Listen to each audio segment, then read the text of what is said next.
오늘 우리가 함께 묵상할 하나님의 말씀은 데살로니가전서 1장 1절에서 4절까지 말씀입니다. 말씀의 은혜를 나누기 전 먼저 카리스를 준비해 주시기 바랍니다.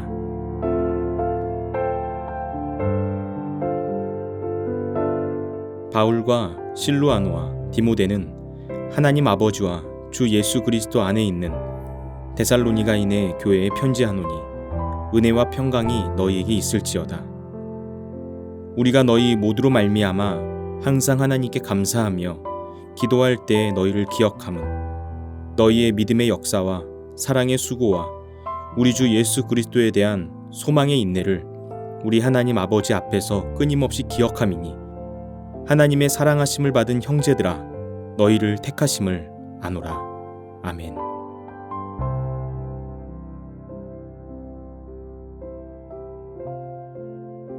바울은 데살로니가 교회 성도들을 향해 편지를 쓰면서 그들의 모습을 바라보고 또 생각하면 저절로 하나님을 향한 감사의 제목이 나온다고 이야기를 합니다.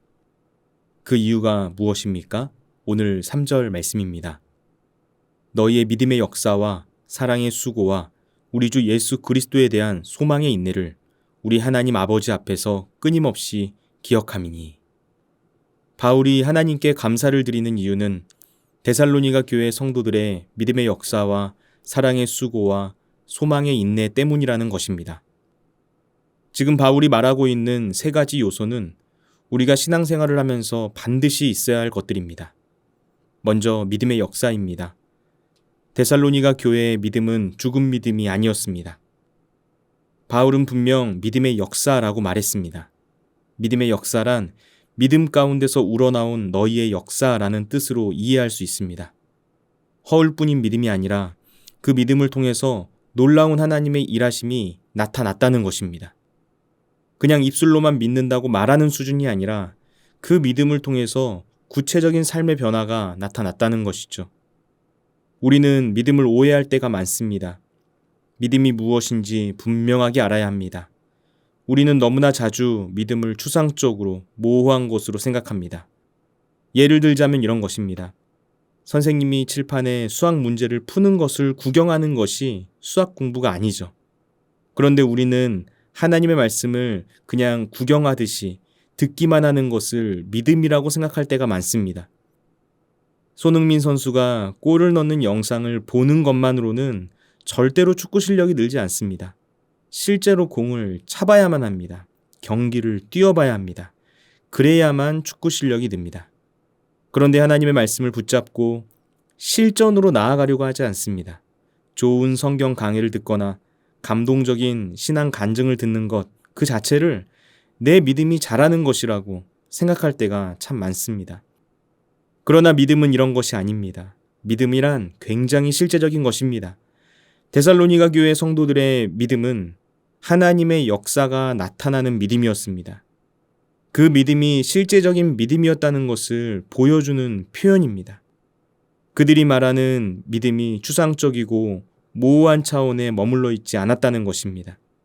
예수님을 믿기 이전과 그 이후가 완전히 다른 분명한 변화가 나타나는 믿음이었다는 것이죠. 여러분, 구원받는 믿음은 역사하는 믿음입니다.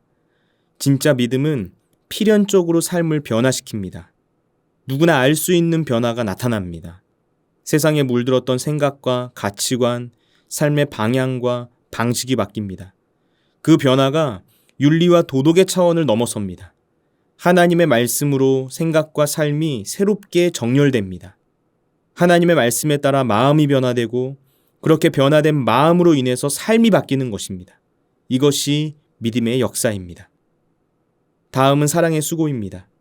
사랑의 수고는 사랑이 동기가 되어서 하게 되는 수고를 가리킵니다. 우리가 어떤 일을 하게 될 때에는 거기에는 분명 이유가 있습니다. 특히 그 일에 많은 수고가 따라야 한다면 노력하고 애쓰고 고생해서 해야만 하는 일이라면 거기에는 그 수고를 하게끔 만드는 분명한 이유가 있다는 것입니다. 사랑의 수고는 데살로니가 교회 성도들이 수고스러운 일을 하게 된 이유가 사랑이라는 것을 나타내주는 말입니다. 다른 어떤 것 때문에 그것을 하는 것이 아닙니다. 오직 사랑 때문에 수고한다는 것입니다. 여러분, 사랑은 수고하는 것입니다. 진짜 사랑에는 희생과 헌신이 따릅니다. 우리가 정말 사랑하는 대상에게 어떻게 하는지를 잘 생각해 보시기 바랍니다. 사랑하는 사람에게는 내가 할 수 있는 최선을 다하는 것을 넘어서 그 이상을 해주려고 합니다. 할 수만 있다면 내가 가지고 있는 무언가를 희생하고 내가 손해를 보면서라도 무언가를 더 해주려고 합니다. 만약 내가 능력이 부족해서 해주고 싶은데 해줄 수 없다면 그것 자체를 안타까워합니다. 진짜 사랑은 수동적이지 않습니다. 적극적입니다. 내가 할 수 있는 최소한의 것만을 주려고 하지 않습니다. 내가 할 수 있는 최대한의 것을 주려고 합니다. 그것이 사랑의 수고입니다. 예수님의 사랑이 그랬습니다. 예수님은 자신의 것을 나누어 주면서 이것저것 따지거나 계산하지 않았습니다. 적당히 이 정도면 되겠지 하는 것이 없었습니다. 거래하듯이 타협하듯이 자신의 것을 베풀지 않았습니다. 모든 것을 다 내어주셨습니다. 조금도 아까워하지 않았습니다. 병들고 아파하고 굶주림에 고통스러워하는 사람들을 늘 불쌍히 여기셨습니다. 어떤 위험이 있는 곳이든 어떤 고난이 기다리고 있든 그것을 상관하지 않고 어디든지 가셨습니다. 예수님은 그렇게 사랑하셨습니다. 사랑은 내리사랑입니다. 예수님으로부터 시작된 사랑이 제자들에게 전해졌습니다. 그리고 그 제자들을 통해서 모든 성도들에게 그 사랑이 전해지게 됩니다. 분명 먼저 바울과 그의 동역자들이 이런 사랑의 수고의 본을 보여주었을 것입니다. 그리고 데살로니가 교회 성도들이 자신들이 보고 듣고 경험한 사랑의 수고의 본을 그들의 교회와 가정과 일터에서 따라하고자 부단히 애썼을 것입니다. 데살로니가 교회에는 바로 이런 사랑의 수고가 있었다는 것입니다. 마지막으로 소망의 인내입니다. 데살로니가 교회 성도들에게는 다시 오실 예수 그리스도에 대한 분명한 소망이 있었습니다. 그 소망은 지금 데살로니가 교회 성도들이 마주하고 있는 모든 핍박과 환난을 인내할 수 있는 힘을 주었습니다. 데살로니가 교회는 처음 바울을 통해 교회가 세워질 때부터 유대인들의 핍박을 받았습니다. 예수님을 믿는 일이 쉽지 않았습니다. 지금 우리는 예배를 드리는 것이나 신앙생활을 하는 것이 너무나 편합니다. 우리가 예배를 드리고 신앙생활하는 것을 문제 삼아서 재산을 빼앗거나 감옥에 가두거나 생명이 위태로운 상황에 처하게 만드는 경우는 없습니다. 그런데 초대교회는 달랐습니다. 믿음을 버리지 않는다는 이유로 자신의 모든 것을 포기해야만 하는 선택의 기로에 서는 일들이 많았습니다. 그런 상황 가운데 있었던 데살로니가 교회 성도들이 그 모든 어려움을 참고 버티며 이겨낼 수 있었던 이유는 그들의 마음 깊은 곳에 분명하게 바라는 것, 곧 소망이 있었기 때문입니다. 그 소망이 무엇입니까? 다시 오실 예수님에 대한 소망이었습니다. 죽음에서 부활하시고 하늘로 승천하셔서 하나님의 보좌 우편에 계신 예수님이 반드시 다시 오실 것이라는 믿음.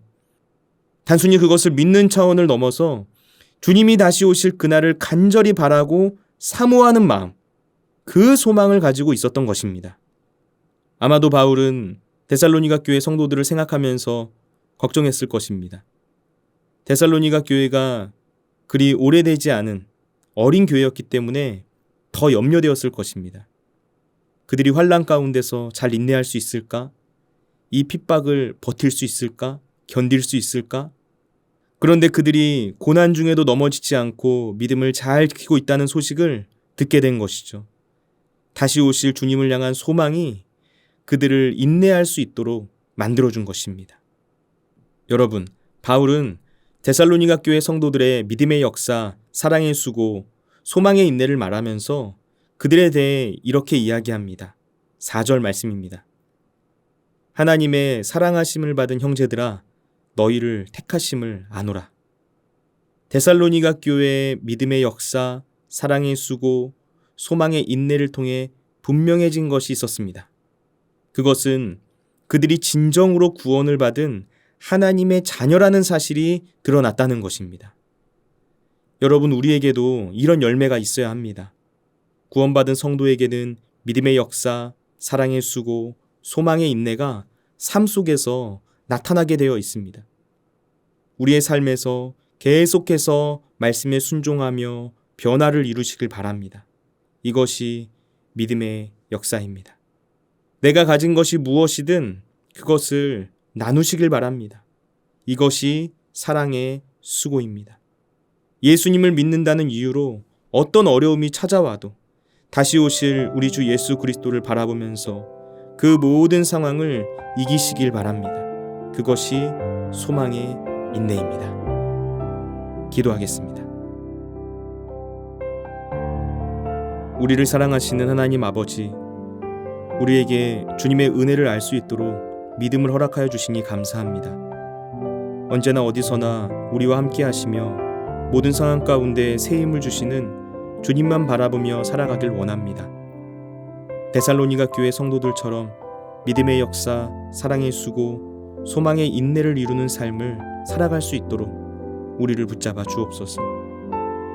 늘 주님께서 우리에게 주신 구원의 은혜가 무엇인지를 묵상하게 하시고 그것에 감사하는 삶을 살아갈 수 있도록 인도하여 주옵소서. 믿음의 역사와 사랑의 수고를 아끼지 않고 하나님과 교회 그리고 주변 이웃을 섬기는 변화된 삶을 살아갈 수 있도록 함께하여 주옵소서. 모든 환난과 고난을 소망 가운데서 인내하며 이길 수 있도록 힘을 주옵소서. 오늘도 우리와 함께 하시는 예수님의 이름으로 기도드립니다. 아멘. 하늘에 계신 우리 아버지, 아버지의 이름을 거룩하게 하시며 아버지의 나라가 오게 하시며 아버지의 뜻이 하늘에서와 같이 땅에서도 이루어지게 하소서. 오늘 우리에게 일용할 양식을 주시고 우리가 우리에게 잘못한 사람을 용서하여 준 것 같이 우리 죄를 용서하여 주시고 우리를 시험에 빠지지 않게 하시고 악에서 구하소서. 나라와 권능과 영광이 영원히 아버지의 것입니다. 아멘.